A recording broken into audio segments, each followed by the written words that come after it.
Many times when we play chess, we forget something super essential. Unless we are playing against a machine or a computer, we have a human in front of us. What does that mean? That they are going to think of their own ideas, their own moves, their own sacrifices, their own plans, which we won't know about. We can intuit them, but we won't know for sure. That is why today I'm bringing you one of my own games. I love it when I bring one of my own games, not because I think I'm better than anyone, far from it. In fact, I have so many things to improve. The thing is, nobody, absolutely nobody, knows better what I was thinking in that game than I do, right? That's just how it is.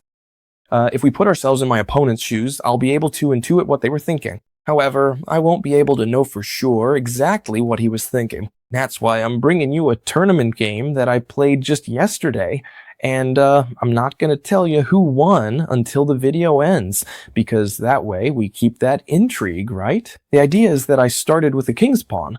I really like starting with the king's pawn, although I can also start with d4 or knight f3.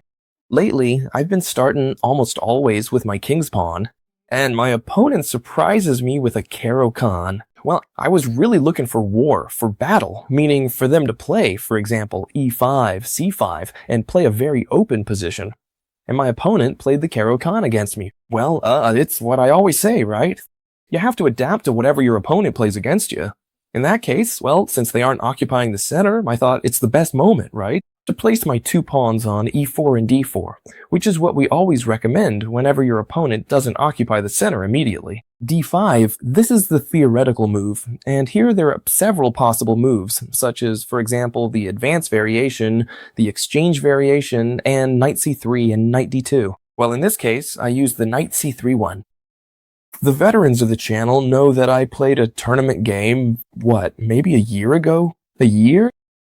Where I was playing with the black pieces, and I was also very well prepared with the Caro-Kann against an opponent who played knight d2 against me. Actually, the variation ends right there, because after pawn takes pawn, we must capture with the knight. And whether it was on d2 or c3, the position was this. Well, here the theoretical move is knight f6. Let's say, I like this bishop f5 better, since it poses several problems for your opponent. He can't defend the knight with the bishop because this pawn would fall. So, well, there are several interesting moves here, such as, for example, queen f3 hitting this bishop and then defending the pawn with c3, for example, or even simply retreating while we attack this bishop. But anyway, my opponent plays knight f6, which is the most solid move possible, where the best move is to trade. And we find ourselves in an opening that has just begun, but it has certain characteristics, right? For example, we've already traded a pair of knights, all four bishops can go wherever they want, and this is very interesting. We'll see that now we must start thinking about what we move and where. We have so many possibilities that we really need to try to find a good one, right? Actually, I'm sure there are several good ones. For the theory I knew that the best move here was perhaps to play c3, waiting for my opponent to react. In fact, I would love to play bishop d3 first, but it's not possible right now because I would lose this d4 pawn. Therefore, I still can't place my bishop on the square I want. That's why c3 would be a good move. In this case, I say, well, I'm going to place my bishop on c4, occupying a good diagonal, the diagonal that points directly at this weak point on f7. You shouldn't worry about black's position, since these doubled pawns don't seem to be a very big weakness.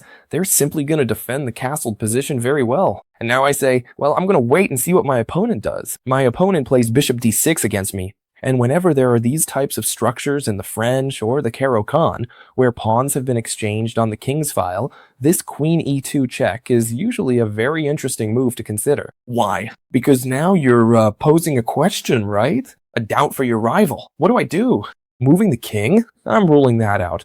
I can't cover with bishop e6 because after the exchanges, I'd lose a pawn for free. Well, I would give check and the position would be a total steal for me. So he only has two options, either block with the queen or block with the bishop, right? If he blocks with the bishop, he's retreating the bishop that he already moved previously, and therefore it would feel very good to me, right? It would be fabulous. And if he plays queen e7, which is the correct move, then, well, I'm gonna trade queens. It's true that it might seem that if we trade queens quickly, we're already sensing a game that's a little more daughter-wish, where it's going to be a little harder to make progress. But there's still some substance to it, right, in the game, because precisely we have two bishops and a knight and logically the rooks, and anything can happen, right? My opponent captured with the king. Well, PLA, yes, good move. Why? Because really, once there are no queens left on the board, the king plays a vital role, and staying in the center usually isn't very dangerous. Besides, you can always play rook e8 and hide the king, and the king is fine. The idea is that if he captured with the bishop, he was retreating the bishop, and not only that, giving me this diagonal as well with bishop f4, and my two bishops are clearly superior to the opponent's two. So, well, interesting solution to capture with the king, right? I didn't want to develop my knight to f3 because there was always this kind of move that bothered me. It was already threatening to double my pawns here. And let me tell you one thing, if you let yourself get captured here, this game is practically impossible to win. This pawn structure is going to be indefensible, and even less so in an endgame like the one we would be in. That's why I developed my knight to e2. Think in the following, if he came here, which would be a bad move now, I would play f3 and he would have to retreat. Besides, this knight is supporting a bishop on f4 that will be able to fight against this bishop. And once they're exchanged, notice that my position would be significantly better than my opponent's, right? So here, let's put the pieces back where they were.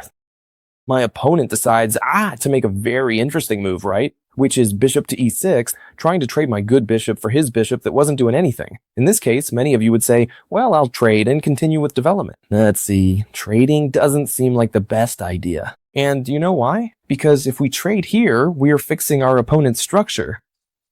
We would really be in an extremely equal position where we can't capitalize on the tiny development advantage we have. So I prefer to keep my bishop. Hey, we'll move it again in the future. The good thing about bishops, knights, and pieces, anything other than pawns, is that they can move backward and forward as many times as they want, right? You have to be much more careful with pawns since they can't move backward. That's why we just advanced one, and the other one was traded, right? Very good. After this move, my opponent plays rook to e8, trying to make an artificial castling and trying to target my king with an x-ray attack. That's why I castle immediately. Well, I didn't want any trouble, obviously. And now here, from my point of view, and everything I say is always from my point of view, my opponent makes a small inaccuracy, which is placing the knight on d7. Careful, he's not going to lose because of that. I'm just saying it's a small inaccuracy because it allows us to win the bishop pair, right? This bishop has no exit right now, and with knight to f4, we're going to win it. If he doesn't want to lose it, he'll have to give up his other bishop. That's even worse, because once he does, we come in with our other one through f4 to win this diagonal. He can't go here because the bishop is covering it. He couldn't come this way because a simple h3 would make him retreat to this square and we would capture him. Therefore, he can't come this way. And on the other side, he can't go anywhere either because everything is defended, right? That's why my opponent calmly moves away with the king and accepts that he has given up and lost the bishop pair. I don't have anything better to do than capture, and in fact, even though I could make any other move and this bishop still couldn't be saved, I decide to capture immediately, to continue with my development, and not just for that reason, but because here I pose a dilemma for my opponent. By capturing, he has two options, capture with the pawn or capture with the rook. Capturing with the pawn would be losing on the spot. Let me explain. Throughout this moment, I'm sure you're seeing that I can capture the h7 pawn. Well, the h7 pawn is actually usually a poisoned gift. For example here, if he captures with the rook, which is what my opponent did, I can't capture this pawn, since a simple move like g6 would trap it, and this bishop would be captured, and we would lose it entirely. So here, if he had captured with the pawn, it would indeed be possible to capture this pawn, since it couldn't be trapped. Therefore, capturing with the pawn here would be a disaster, right? My opponent captures with the rook. Here I sit, thinking for a while, and I say, well, I would like my opponent to bring the other rook. I'm going to make a waiting move, like maybe bishop to e3, and see if my opponent makes the mistake of bringing the other rook. Why would it be a mistake? Because we would simply win this pawn. Now, first, by threatening the rook, let's see. Cheshire, you're telling me that if I capture this pawn, they'll trap it. But there's a little trick here, which is that I first attack the rook, force it to come defend the knight, which is also under attack, and now I could actually win it in such a way that they couldn't trap it, because then we would deliver checkmate. Do you see that little trick right here? So that's why I decide to make this waiting move, bishop to e3, to see if my opponent plays logically and brings the rook to double up with their other rook. Of course, my opponent wisely realizes all of this and decides to play the move h6, which, while not the most precise, clearly they aren't going to lose that pawn. And what they're doing now is trying to bring the other rook to double up and get active. Very well. We've reached a point in the game where, yes, I have the bishop pair, everything looks very nice, but I don't see how to make progress either. My idea is to bring the rooks to the center. I'm bringing this one to d1. For the moment, I don't like placing this rook from f to e1 because, quite simply, after a doubling of rooks, it would be very complicated to defend against this bishop later, right? If they attack it, I must retreat to d2 to save the rook. Exchanges would likely lead to a draw. So I bring my other rook, which is doing nothing, to create a major threat. What is that threat? Well, let's assume again that he makes a logical move like this one here. You can watch the explanation as many times as you need, okay? Let's assume he makes this logical move. Well, do you know what my threat is? For example, he could advance this pawn. Once the exchanges happen, I could come over here and threaten the rook. After that, I would enter with this other rook. I double up on the d-file, and you can see that this is very, very dangerous for my opponent, right? Suddenly, my pair of bishops and my rooks on the d-file would really be extremely strong, right? That's why, obviously, let's put this back where it was, he can't make a quiet move like this because otherwise he would get into serious trouble. My opponent plays knight e6, probably the best move in the position. I must tell you something that speaks well in our favor in this game, that we both exceeded 95% accuracy. This is spectacular, at least for me, huh? I understand that some of you are probably used to it and are very strong players who exceed this level of accuracy. For me, it's an excellent achievement, right? The idea is that now this knight, logically, you know what it wants, right? To jump. To the d5 square, from where it would be controlling the whole board, it would be threatening our pair of bishops, and therefore it would be acting, well, super well, right? I would be super happy, while the one on d7 wasn't doing anything, because we were umbrelling it, right? Here I play c4, practically mandatory. It defends the d5 square, and, well, it poses the threat, especially also of advancing the pawn, creating a fork. Logically, this isn't going to happen, right? My opponent plays bishop to c7, and I had in mind here, logically, I had to think about what happens if my rival comes to take a little excursion over here. It doesn't seem that easy in this case, because they are threatening this pawn. I had to calculate what would happen if, after b3, they came over here, because if I move the rook away, I'm going to lose the bishop. I'm losing the bishop pair in exchange for a knight that wasn't doing anything. I had to evaluate this well. However, well, after this move, I could really always play, for example, a rook to d2, right? And defend over here. It's true that they could come in with the bishop, but I could hold on in a solid way, right? Then later, kick those pieces out. I think I would end up in a pretty good position. But logically, all of this has to be calculated before playing the c4, right? Once I play the c4, my opponent plays bishop to c7. And now, well, I employ a very interesting plan, which is the following. Bishop to f4. I spent a while thinking here, and the engines, well, they like this move, but they say there might be a better one, right? Well, the idea behind bishop to f4 is that now if they retreat, I'm going to open with d5, and I'm going to try to cause serious problems for my opponent. For example, a move like this, right? I'm threatening to advance and also break through here. These bishops are extremely dangerous. If e8 comes, it's practically the same thing, right? So here my opponent, after thinking for a good 20 minutes or so, decides to make the best move in the position, which is to give up the rook for the bishop. Wow, super interesting. Had I considered this? Of course I had. However, I thought that, well, when they give up the exchange, there are usually several objectives, right? One is to attack immediately, and the other is to recover 2 pawns. You know that when a rook is given up for a minor piece, whether it's a bishop or a knight, they must also capture 2 pawns to equalize material. I already knew that here they were going to recover 1 and would be threatening 2 others. For the moment, I could defend this one without a problem. And if he captured the one on b2, I had this rook b1 hidden over here. Well, all of this would have to be played out because it's not that easy, huh? But well, at least if he recovers it, we're equal in material, right? If he recovers it, we're equal in material. Ah, the knight was here, right? Yes. At least, well, I say I'm gonna defend. My opponent says, well, then I'm gonna keep pressuring you. And now here I have a dilemma. I was thinking, if you come with the king here to defend, this one can always fall. And when you advance, be careful they don't sacrifice here. And when you take, that they don't take here, attacking here and here. Well, I was a bit scared. I'm not gonna lie to you. Whenever there are these types of sacrifices, there's counterplay, right? And this knight, well, the truth is, it's very strong. The idea is that I say, well, for now, I'm gonna defend with rook d3. I didn't like e4 either, because then he would start to pressure me here too. He could start to pressure me along this diagonal. And in no case did I want to play e4, right? Although, well, you'll see that soon I'll have to do it one way or another.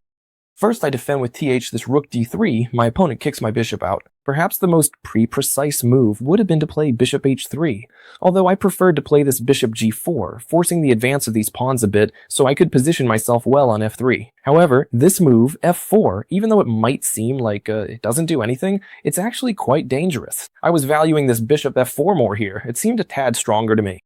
I can't capture because my rook will fall. If I advance, the pawn controls this square, leaving my king unprotected. I considered that, but I could try to stop everything. My opponent plays f4, so I have no choice but to advance. If I capture, I lose the rook, and if I stay put, I lose material. So I'm gonna advance. What happens when you advance? That you leave this diagonal at the mercy of your opponent, never better said. Sure, here I find myself in a situation where I say yes, I have a tiny material advantage, tiny, but in exchange my opponent has quite a bit of activity. Throughout the whole game so far, we were extremely evenly matched, huh? In terms of evaluation, plus 0.3, minus 0.2, plus 0.5, at most, okay? A very tight game and very much about maneuvering. In this case, after this advance and the placement of a better diagonal for the black bishop, I decide it's time to act, right? I'm gonna lose a pawn one way or another. If I don't lose this one, I'm gonna lose one of these two with the attacks along the diagonal and the rook, right? And I decide, well, at least I'm gonna play this b3 and now let my opponent decide if they want to place their knight on a good square like this one on e3, or if they prefer to double attack me, for example over here with this knight e5 where it attacks my rook and attacks my bishop. Honestly, I say, well, let them do whatever they want. They're both really good moves, right? Either here or here. If they come here, my idea was to retreat after the exchanges, capture with the pawn, and surely afterwards I'm going to lose this pawn with rook d8. Yes, I'm aware that I was going to lose a pawn, but here, regardless with this knight e3, I'm going to end up losing a pawn, which is what happened in the game, right? Well, first of all, I try to destabilize this pawn right here, which is really the genius. Now, if they decide to cover here, well, I'm gonna make the exchanges. These two pawns end up in a terrible spot, just like this one. And, well, who knows? In an endgame with an exchange up, or with an exchange against a bishop and two pawns, will I be able to eliminate these pawns with the rook, right? Evidently, my opponent, since they were playing with excellent precision, plays the best move in the position. They don't capture me, but instead, first they threaten my rook and threaten this point. I have to defend it, there's no other way. And now they trade with me. Good idea, because otherwise I'm gonna capture, right? If they capture here first, I'm gonna capture here. So what do they have to do first? Trade. I was evaluating what to do first, but capturing was clearly best. Why? Because this king is in terrible shape, stuck right in the pin. I mean, if they capture me, I might come over with the king here and say, but if I lose this one, I lose this one, I'm still gonna be down a pawn. And I say, well, look, I'll capture here and now when you capture this one. Which is actually what they did, right? Rook d8, one could capture immediately, because after rook takes, rook d8 could come, taking advantage of the pin. But, well, rook d8 is the most human move, right? It comes to attack this point directly with 3 pieces, taking advantage of the pin. I'm gonna lose the pawn one way or another. Here, I make the best move in the position, luckily, and I only had, if I remember correctly, 4 or 5 minutes left on the clock. I didn't have much time to think. King h1, moving the king away, right? This is very interesting because this king might probably seem to have better squares to get out of the pin, but they are extremely dangerous. For example, the two that seem best, which would be g2 and f1, are within range of this knight jump in the future.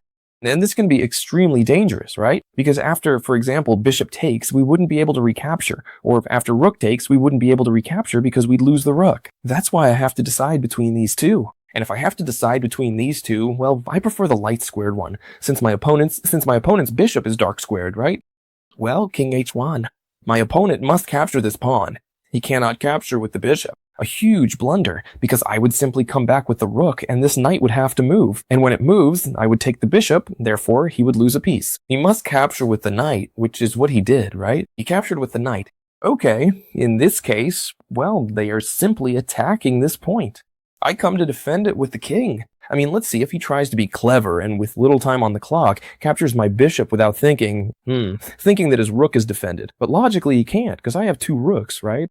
And against knight takes bishop, I would win immediately with rook takes rook, bishop takes rook 4. And when the king moves away, I would simply bring the rook and I would end up in an advantageous endgame, I think, right? In this case, king e7. Now the rook is well defended. My opponent played very well, and here with little time on the board, I was realizing that he could have dangerous threats. For example, with knight takes pawn in some future, it could be dangerous. Unless I captured with the king, right? Well, to avoid problems, I say to myself, you know what I'm going to do? I'm going to bring the rook to f1. I don't have any more problems, because if he captures me, I can capture with either of the two rooks.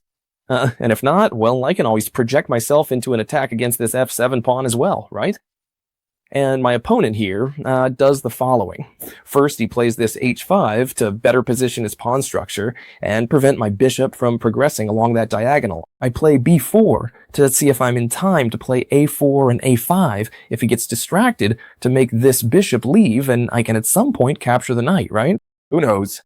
And my opponent here, well, he decides to capture this bishop directly. Well, here I have three options. Capture with this rook, capture with the king, or capture with this other rook, or the one I did in the game. First, rook takes rook, and I'll explain why. The logic might seem to be this one here, doubling rooks and hitting this point right here. Well, the reality is that they are all exactly equally good and lead to a very dr wish position, okay? The idea is that here they can enter with the rook on the 7th right. The king's going to have to move because I can't cover with the rook. They're going to capture this par. Well, I'll be able to enter, it's true, but it's going to be a position where we'll really start capturing pawns, and this endgame isn't going to lead anywhere. Therefore, here I say, you know what? First I trade rooks, they're forced to capture there, I move the bishop, and now I capture either with the king or with the rook. In this case, I captured with the rook to be able to move it quickly, either through this square or this other one, to deliver a check or, I don't know, do some mischief, right? With the rook. And here my opponent, well, quickly brings the king toward the center. I attack the bishop. The bishop, I was counting on it coming here to attack, but, well, I could have defended it. My opponent comes this way. They could tickle that pawn, but we wouldn't accomplish much. I bring the king, hoping for a mistake, with only minutes on the clock. Always keep that in mind. They bring the king toward the center, letting me reach the 7th rank. And I would be winning the game immediately, because when the bishop moves away, I'll eat pawns, and even if we're equal in material, it could be dangerous. And here, my opponent, well, plays b6 against me, to which I, since it's a team championship, ask my team captain how we're doing, and he tells me that with a draw, we win the match. So, well, here I see a very simple line for a draw, which is this rook c8, rook c3 attacking the pawn. It can't advance because it would be lost. It must come to defend it with the king. It could come this way, but I would have this type of sacrifice with check. Then I would enter with the rook. My opponent doesn't want to complicate things. I give the check again. He can never cover because I would win the bishop. So again, he has to come here, right? And then we agreed to a draw here by triple repetition. And the truth is that it was a game that really might seem very dull, but it had all its substance, right? When he came in with the knight over here, what activity, suddenly, right? Considering how well I was doing with the two bishops, but, well, sometimes we aren't as good as we think, right? It was a very, very, very equal position where surely the machines would have been able to win, but I am not a machine. What'd you think? Do you like it when I explain games of this style? Well, honestly, I love explaining when they're my own games. Especially because I know exactly what I'm thinking. Like I'm telling you. Well, by the way, here comes the promotional moment of the video, which many times I include a promotion. You already know that whenever I promote something, I recommend it 100%. I assure you that I will never in my life promote something that I don't believe is good. I assure you, since I have a very large platform, and I would never dare to do that. Therefore, I always promote the best to you. When I promote boards to you, they're the best, okay? And in this case, the application, which for me, honestly, is currently the best for studying because it has everything. The application is ChessMine. I'll leave it for you in the description as always. It has a free trial. Well, more than a trial. It has free features and it has paid features. You can get by perfectly fine with the free ones, but logically, the paid ones are far superior. But like everywhere else, right? You can train openings super well. Practice them. Plus, you can do positional middle game quizzes. Honestly, for my taste, it runs circles around any app out there right now. As always, I'll leave it right down here in the description. And soon, I'm gonna announce something that, believe me, you're gonna love. All of you who are subscribed to the newsletter will be the first, as always, to find out about everything. I hope you loved this video, and we'll see each other tomorrow in the next one, friends. 9.